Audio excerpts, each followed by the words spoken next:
Okay, so we'll hopefully my friends will come back on YouTube here in just a minute. But Helen, I think you're on both. Did I see that right? That you're over on the TikTok. Yep. Okay. So Helen asked about indoor activities if it rains at night, and I think you said it was probably a 2 to 3 year old and then a couple of adults. And I don't know if Helen you're talking about your upcoming trip where you're staying off property or not. So I try to keep that in mind with my answers. Some different options. You can always resort hop on the monorail. So when you think about it, on the monorail, you're not going to get wet because you're going to pull into the contemporary resort, which is inside. You're going to pull into a covered loading unloading area on both the Polynesian Resort and the Grand Floridian. It's just a matter of getting um, to the monorail, which from where you're at, you would need to take transportation to the Magic Kingdom and then hop on monorail there. So that's an option. You can go to Disney Springs. There's shopping, obviously, there. You can find some different shops. I can tell you uh, last month when we were down there and went to Disney Springs, it rained. We had umbrellas with us, and it was very manageable to go from shop to shop. The challenging part there, frankly, is, and this happens in the parks too, and you guys have probably experienced it. When it rains, people go flocking to the shops, not necessarily to do the shopping, but to stand right in the entrance and block the path from everybody trying to get in and out. So we ran into that problem, but otherwise it was fine. Also at Disney Springs, they have a movie theater. You can always go see a movie if it's a rainy evening, stormy evening, whatever. Go catch a movie. That will pass some time and keep you dry. There's plenty of restaurant options at Disney Springs that you can enjoy. You can go bowling at Splitsville or at least eat appetizers at Splitsville. The 3 year old, I think you said 2 to 3 year old, 3 year old might love bowling. It might be fun for them. And while you may not be staying on property, you can always go to some of the different resorts, and a lot of them have different activities going on. So you can do that. Yeah. Yeah. Thanks, Ronnie. I meant to do that at TikTok at, oops, I can type underscore Disney Travel. There we go. Okay. So those are some options, Helen. Anybody that's on, if you guys have thoughts on things that you would enjoy doing or have done, not inside the parks, but on a rainy evening where it's just not going to be nice enough to be out and about doing stuff outside, by all means, chime right in.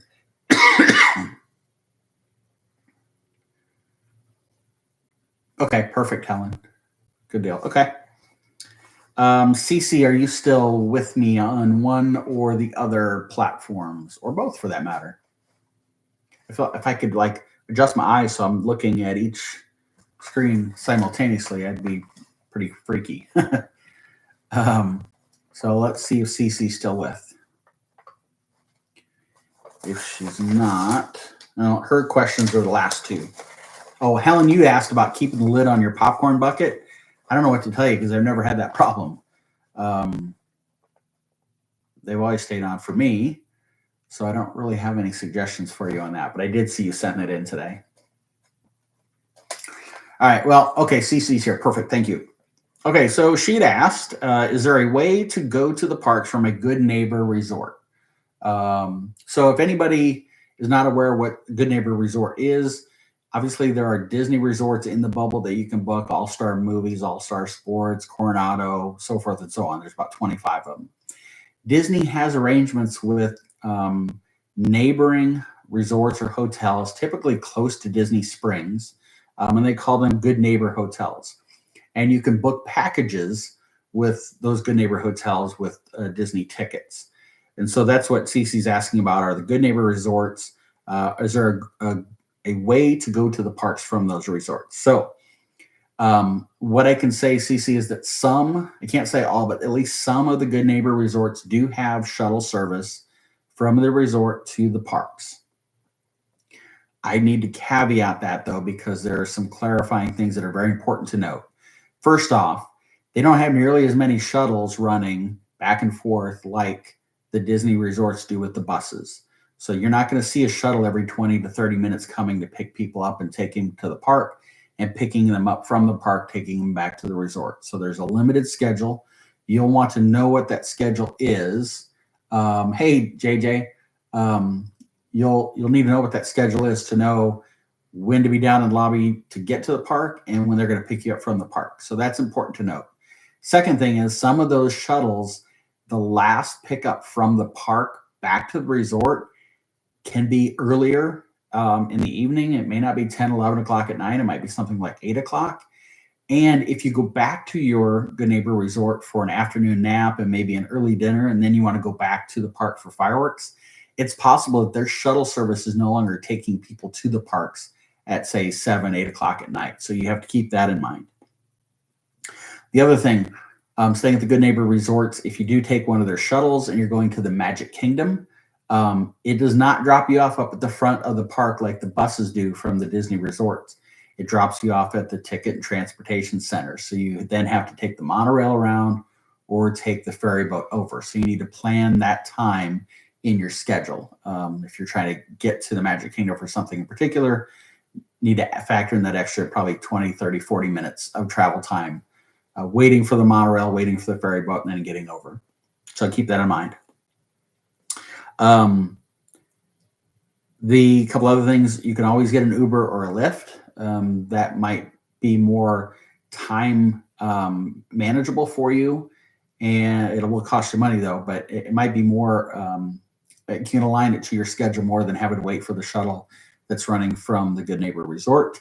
Another thing on the Good Neighbor Resorts that I want to make a comment on, and I see this a ton, and I've done this before with people. They will price out, let's say, Pop Century, and then they'll price out, let's say, the Jury Inn, which is one of the Good Neighbor Resorts. And I'm just saying Jury just because I know that's one of them. I'm not necessarily saying it because this is exactly the case with pricing, but the Good Neighbor Resort might look like it's cheaper than staying at Pop Century in my example. But what they don't share when you book it is that some of the Good Neighbor Resorts have resort fees that they charge you. Could be $20 a night, $30, $40. If you have a vehicle with you, some of them will charge parking fees as well. So once you've tacked those on, your Good Neighbor Resort may not be as affordable as you thought. It might cost the same as Pop. It might cost a little bit more. And then you've lost some of the flexibility with the transportation as it works out. In the Disney bubble are a couple of resorts that are not Disney owned. Swan and Dolphin, the Reserve, and then Shades of Green. I'm going to focus on Swan and Dolphin. Those are Marriott owned properties. And sometimes you'll get decent pricing with those.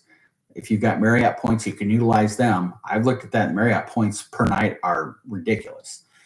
They charge $40 to $50 per night stay resort fee. I have a client that was booked there, and I just moved them from there over to the boardwalk for pretty much a wash once you factored in the resort fees that they were going to pay nightly compared to not paying for resort fees at the boardwalk. They'll get the beauty of the boardwalk and all of the restaurants there. They'll have the advantage of walking into Epcot in the back, hopping on the Skyliner and taking it over to Hollywood Studios. So it was a huge win-win. And when I priced that for them, and I actually priced a few different deluxe resorts because Swan and Dolphin, you do get the deluxe resort benefit of the extra evening hours at one of the parks one night a week. So I wanted to make sure that they could keep those benefits if they wanted. Animal Kingdom Lodge, just a resort view, but Animal Kingdom Lodge was going to be cheaper than the Dolphin once you factored in the resort fees. So always something to watch out for. And the other thing to watch out for, and this also applied in this case with this client, is there are no promotions for Swan and Dolphin. Those are Marriott-owned properties.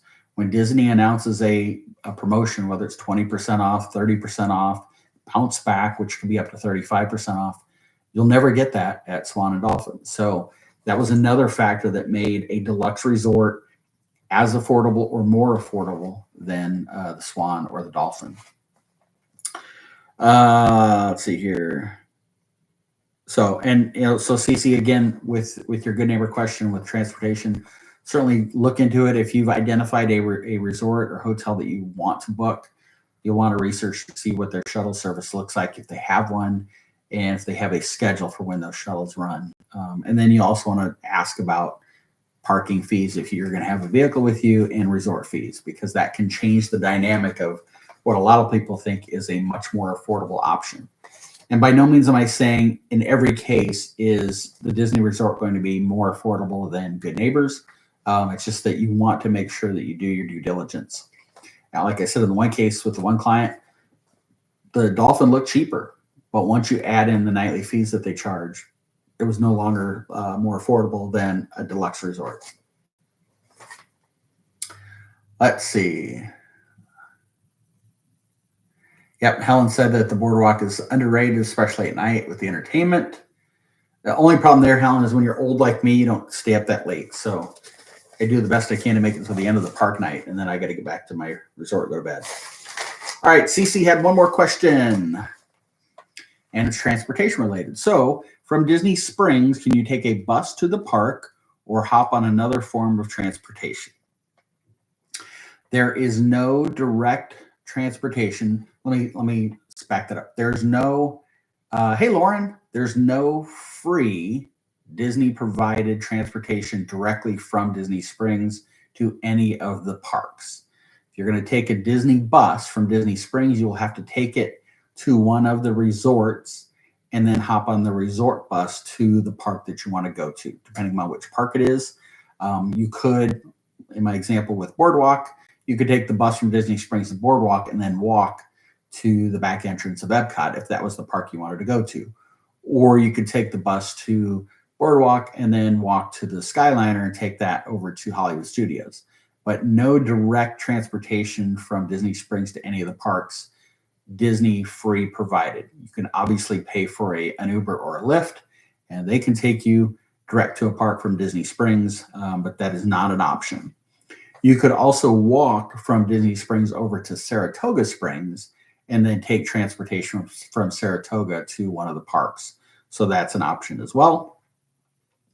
But depending on which resort you would take a bus to from Disney Springs, you would then open up either the possibility of walking to a park, taking a boat to a park, taking Skyliner or monorail or another bus. So Lem, hello Lem, the hard question. This is Easy Question Tuesday. It helps me digest my Taco Tuesday dinner. But Lem asked, if you're staying at Grand Floridian, what's the fastest way to Epcot? Well, I mean, I think that the simple answer everybody's going to assume is the monorail, that you would take that around to the TTC and then take that over to Epcot. My guess is that there are faster ways. Obviously, Uber or Lyft would be a much faster option than that. It would be interesting, though, if you took a bus from the Grand Floridian to Hollywood Studios and then took the Skyliner over. I think one of the factors with Epcot in general is what's most important to you. And so in a lot of our trips, we have stayed at Pop Century, and so we have the Skyliner available to us to take to Hollywood and to Epcot. This last time we went as a family with my parents and my sons and daughter-in-law and my grandson, we stayed at All Star Sports. And so it changed my rope drop plan for Epcot, because on the Skyliner, we'd come in through the back of the park, and so Remy was always our must-do first thing out of the gate. So we had to really change our schematics around how we handled Epcot going in through the front. So why would you take a bus to then take a Skyliner, wait in two lines? So the discussion was going from Disney Springs to a park. There is no singular bus that takes you from Disney Springs to a park. You would have to take a bus to a resort and then take another mode of transportation to that park. So in the example I used, you could take the bus from Disney Springs to Boardwalk or Beach Club or Yacht Club and then walk over to the Skyliner and then take it to Hollywood Studios. You could also walk over or take a boat.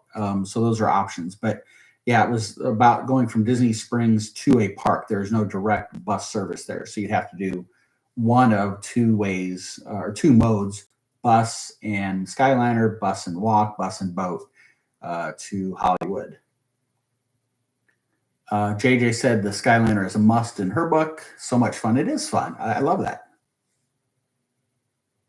No, I'm not. Not at all. So they asked if I'm promoting this as a way to avoid parking fees. Not at all. No. Somebody simply asked me from Disney Springs, can you take a bus to the park? So I was just explaining that